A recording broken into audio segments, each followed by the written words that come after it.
Welcome to the deep dive. Right now, mid 2025, the US tech sector, it feels like it's kind of holding its breath, doesn't it? It really does. We've got a fascinating set of sources here. And what jumps out immediately is this real tension. Strong optimism on one side, but definitely some caution around tech stocks, too. Absolutely. The material you shared paints a complex picture. It outlines both really compelling reasons to be bullish and also some significant headwinds that, well, suggest a more bearish view. It's quite a nuanced landscape. And that's exactly what we're here for today. Our mission really is to dissect these perspectives that seem almost contradictory. We want to dig beneath the surface of the data, the projections, and give you a much clearer understanding of the fundamental forces at play and, the potential roadblocks facing tech right now. Yeah, and it's totally understandable to feel a bit overwhelmed, right? You look at these investment reports, market analysis. There's just so much information, a lot of noise. So much noise. Our aim here is to filter through that, really pinpoint what matters most for understanding the current tech climate. Couldn't agree more. And the sources you provided, they cover a really broad spectrum. We've got analyses of big market trends, deep dives on specific companies, even investment recommendations for, Q2 and Q3 2025? That's right. A lot to unpack. Okay, let's dive in, starting with the big picture, that overall market sentiment. Okay. So what immediately stands out is just how stark the contrast is in the broad assessments. You have the bullish catalysts report really emphasizing this powerful demand coming from AI. Right. And that's coupled with strong earnings from a lot of tech companies and what they see as, well, a supportive macro environment. But then you flip to the bearish catalysts report, and it feels like almost a different world. A bit different. They're highlighting potential oversupply in key areas, pretty significant geopolitical risks looming, and more regulatory headwinds coming. It's a real split in outlook. It is quite striking. And, to put this in context, the bearish report reminds us of that big tech sell-off back in 2022. Oh, yeah. That was mostly triggered by rising inflation, interest rates going up. But interestingly, that same report also notes the, well, frankly, remarkable AI-driven rebound that really defined 2023 and 2024. That was a huge turning point, wasn't it? Suddenly it felt like anything even remotely connected to AI was just drawing in massive investor interest, driving that market momentum. Precisely. And the bullish report definitely leans heavily on that AI momentum continuing. But actually, both reports seem to converge on a more tempered outlook, specifically for Q2 and Q3 of 2025. Oh, okay. It suggests maybe a shift in the, the prevailing story. So it's like the markets hit pause for a second, maybe reassessing after climbing so fast. The bearish report points to a mix of factors right now, like potentially demand softening a bit as we get further from those post-pandemic highs. Yeah, that's part of it. And at the same time, costs are rising for companies' labor, CapEx, dealing with more complex regulations. Right. And adding another layer of complexity, as the bearish report really lays out, are these significant geopolitical tensions and some, pretty substantial policy shifts happening. It just creates a much more complicated environment compared to the almost pure enthusiasm we saw maybe just a year ago. Okay, so the big question then becomes, is this AI boom still the main engine pushing everything forward, or could it actually be turning into like a double-edged sword? Let's look at the bull case for AI first. Okay. Well, the bullish argument is pretty compelling when you look at the details. The demand for AI chip semiconductors, it's described as, frankly, unprecedented. Right. And that's directly benefiting leaders like NVIDIA and AMD. We saw reports, for example, of NVIDIA's data center GPU revenues doubling year over year at certain points. Wow. And what's fascinating there isn't just the revenue number itself, but what it signals about this fundamental shift in, computing architecture driven by AI. Yeah. Are we kind of seeing a new era where specialized AI hardware is just as critical as traditional CPUs? That kind of growth is really something else. And it's not just the chip guys, right? The bullish report stresses the huge capital investments from the big tech platforms. Microsoft's CapEx, for instance, reportedly jumped, 53% in Q1 2025? An astounding number, yeah. What does that level of spending really tell us? That huge increase is largely fueled by their need to deploy just vast amounts of new server infrastructure, mainly GPUs and related hardware, to support the rocketing demand for AI-powered services and apps. Amazon's AWS is also spending significantly more. Their CEO even talked about committing to give developers the widest range of AI capabilities possible. Right. And if you connect that to the bigger picture, it really highlights this fierce competition among the cloud providers to be the platform for AI development and deployment. And this isn't just a short-term thing, is it? The bullish report even mentions a projection, Wedbush Securities, I think, estimating major cloud providers are on track to spend over $300 billion on AI-related cloud CapEx by 2025. It's an enormous commitment. Yeah, over the long haul. It really is, and it shows this strong belief in sustained, growing demand for AI services for years ahead. And beyond just the basic infrastructure, the bullish view points to companies like Palantir. Okay. They reported a, quote, tectonic shift in demand for their AI platform, AIP. Their U.S. commercial revenue showed this impressive 71% jump. Wow, 71%. So the question that raises is this surge for platforms like Palantir as a sign of a broader trend? Are businesses finally moving past just experimenting with AI to actually using it in, critical applications? That kind of growth certainly suggests a real hunger for applied AI solutions. And it seems like even the ad giants, Google and Meta, are using AI really effectively to boost their core businesses, better ad targeting, more user engagement. Exactly. And we can't forget Apple's focus on Apple Intelligence and putting AI right onto their devices. Precisely. The integration of AI is just becoming more and more pervasive across the whole tech landscape, according to the bullish view. It's driving efficiencies, enabling new product features, new user experiences. However, the bearish report throws some crucial counter-arguments into this seemingly unstoppable AI trend. Okay, here's where it gets really interesting. What are the main worries from the bearish side about this seemingly unstoppable AI boom? Well, one of the biggest concerns is around the potential for an oversupply of AI chips down the line. Okay. The bearish report points to warnings from Microsoft's CEO earlier this year, suggesting this massive build-out of compute capacity now could eventually lead to a significant drop in prices. They even talk about a potential shift towards leasing, maybe, instead of building additional AI capacity as early as 2027. That hints at a possible future glut of GPUs. That's quite a statement coming from one of the biggest buyers. It is, and it raises a big question. If even Microsoft sees potential oversupply, what does that mean for the sustainability of the current high demand and pricing power in the AI chip market? That's a major shift in perspective. And it's not just future possibilities, right? The bearish report highlights the immediate impact of the U.S.-China export controls on NVIDIA and AMD. Oh, absolutely. These export rules have definitely created major headwinds. They're potentially costing companies like AMD and NVIDIA billions in lost sales. Billions. Yeah. AMD, for example, projected a pretty substantial revenue shortfall in 2025 directly because of these rules. Right. NVIDIA is also reportedly dealing with issues around unsold inventory. Right. What's fascinating here is the tightrope these companies have to walk complying with rules while still trying to capitalize on the huge demand for their chips from different global markets. So while maybe Q2 2025 saw a bit of a surge as Chinese buyers stocked up before the ban, Exactly. the second half of the year could look very different. Precisely.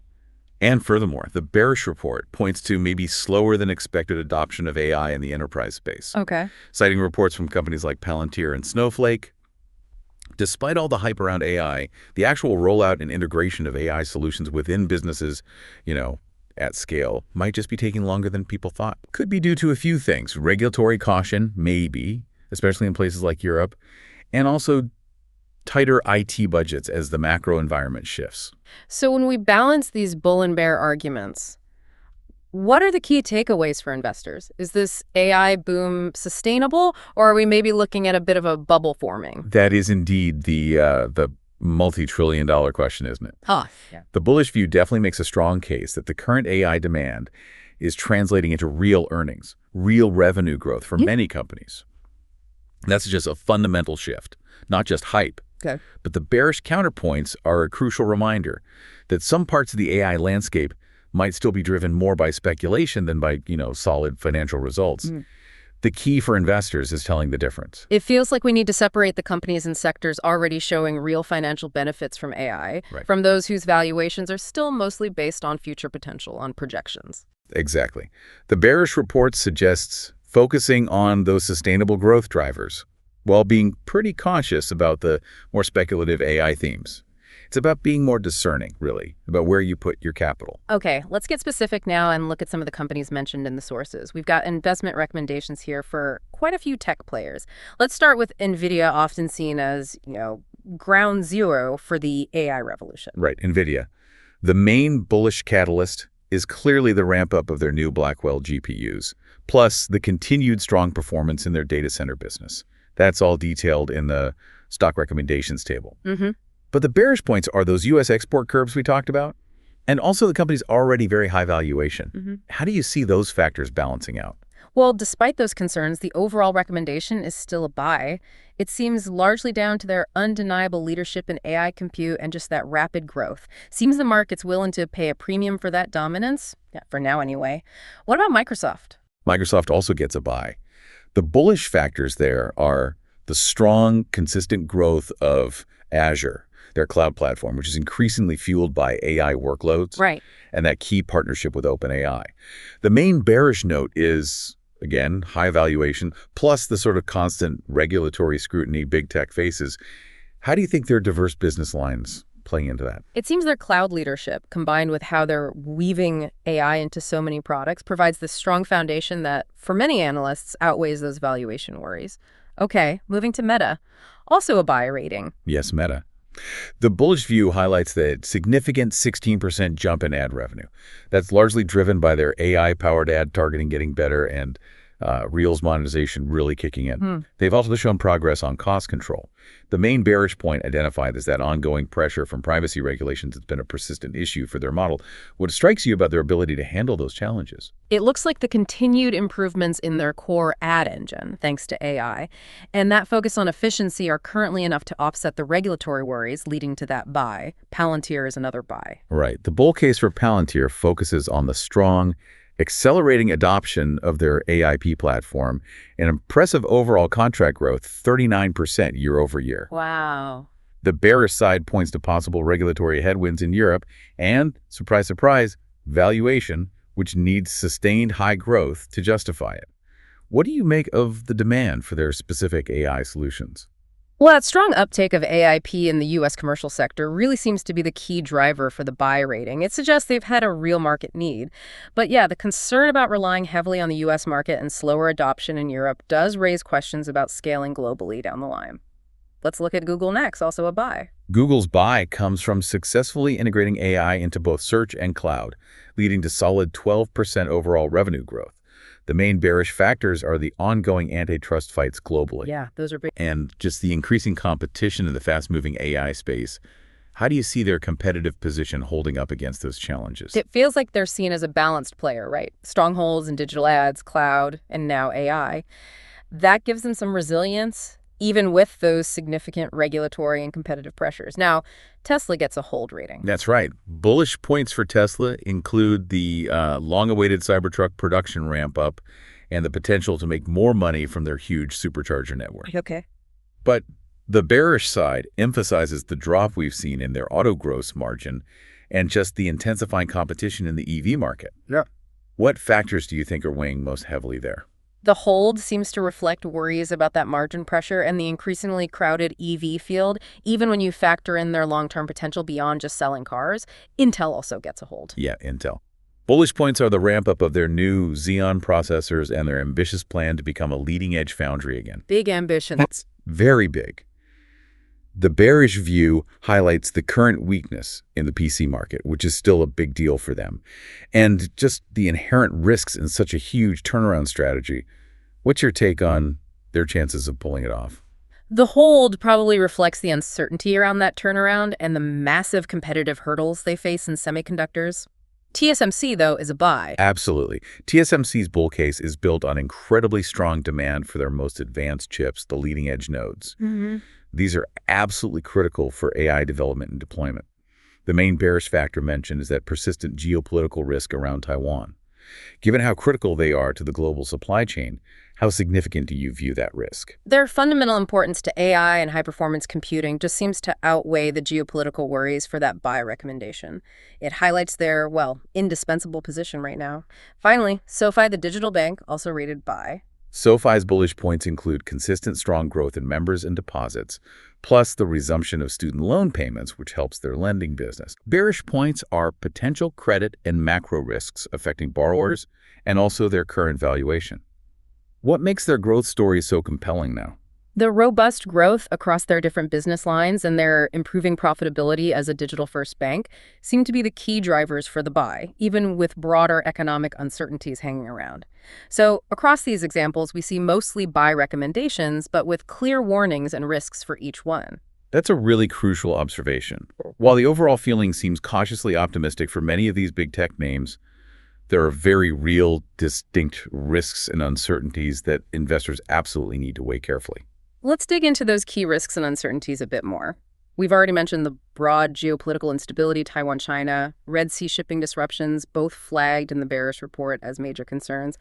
How do these global issues typically hit the tech sector? Well, geopolitical instability can have really wide-ranging impacts. It can disrupt supply chains, push up manufacturing costs, create uncertainty in international markets, hit consumer demand. In tech, which often relies on these complex global supply chains and international sales, these risks can mean lower profits and more volatility.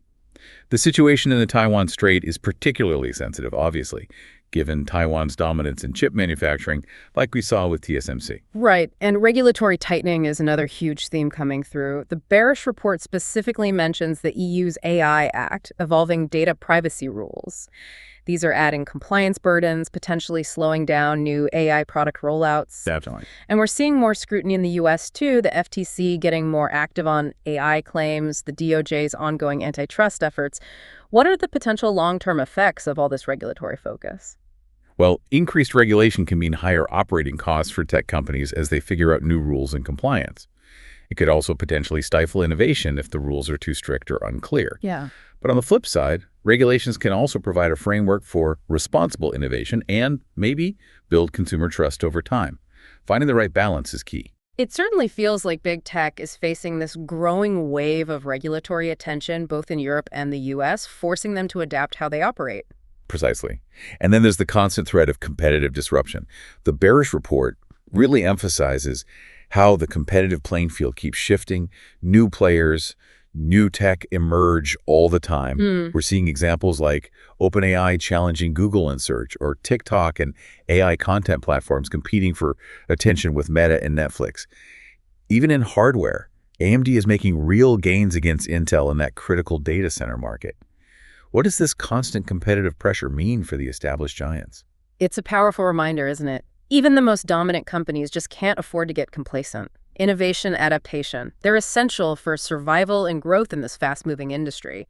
Barriers might seem high, but new tech and business models can disrupt things quickly. And what about the actual adoption rates?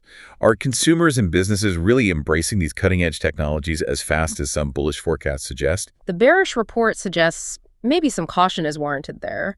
They cite data showing a lot of consumers are still hesitant about fully autonomous vehicles, for example. Right. And similarly, businesses might be taking a more measured approach to big AI rollouts, maybe waiting to see clearer ROI and navigate potential risks. This slower than expected adoption in some areas could definitely hit revenue projections for companies heavily invested in things like AVs or enterprise AI. That's a crucial point. Hype and potential don't always turn into immediate widespread adoption and revenue. Real-world rollout often hits practical snags and needs to overcome user skepticism, integration challenges. Yeah, absolutely. And of course, we can't ignore the bigger macro picture. Inflation, interest rates bouncing around, the potential for an economic slowdown. These are all major factors that could really impact IT spending and overall consumer demand for tech. Absolutely. Even with all the excitement and long-term potential around AI and other tech advances, these macroeconomic factors are this critical layer that investors just always have to keep in mind. Economic headwinds can lead to tighter budgets, a more conservative approach to spending, even in tech. So, considering all these potential risks and uncertainties swirling around, what are the key implications for how investors should maybe be positioning their tech portfolios right now? Well, the main recommendation coming out of the bearish perspective is this strategic shift, moving away from a purely momentum-driven approach towards something more defensive, more quality-focused within tech. That period of relatively easy gains fueled by the initial AI hype it might be easing off. Sounds like a good time to be more selective, maybe a bit more risk-averse. Precisely.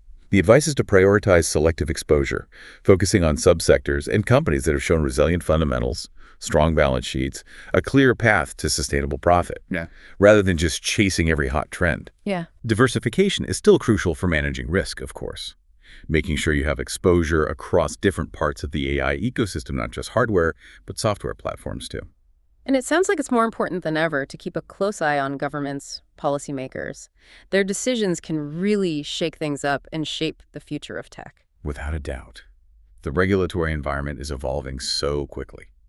Staying informed about potential new rules, enforcement actions, it's essential for making informed investment choices.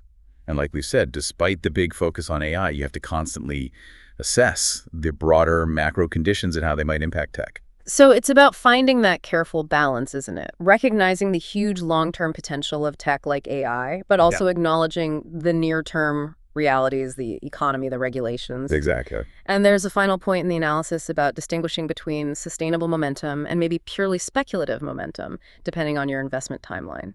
That's a critical distinction. For investors with a longer view, focusing on big secular trends like the AI infrastructure build-out, the expansion of cloud, that might still make sense, even with short-term volatility. Right. But for investors with a shorter time frame, the emphasis should probably be on finding companies that are currently showing strong earnings, getting real financial benefits from AI now.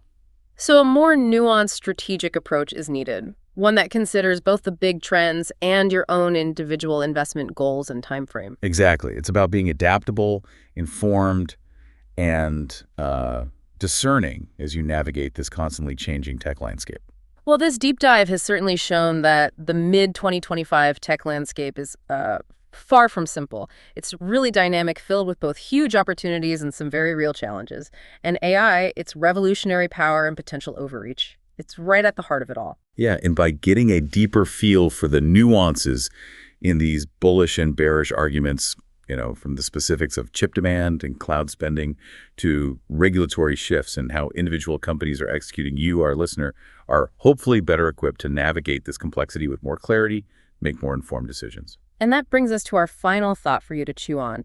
Given just how fast AI is advancing and spreading into almost every industry, what completely unforeseen structural shifts in the tech world might pop up in the second half of 2025 and beyond? It's definitely worth thinking about the longer-term ripple effects of the trends we've discussed today. Indeed. Thanks for joining us for this deep dive.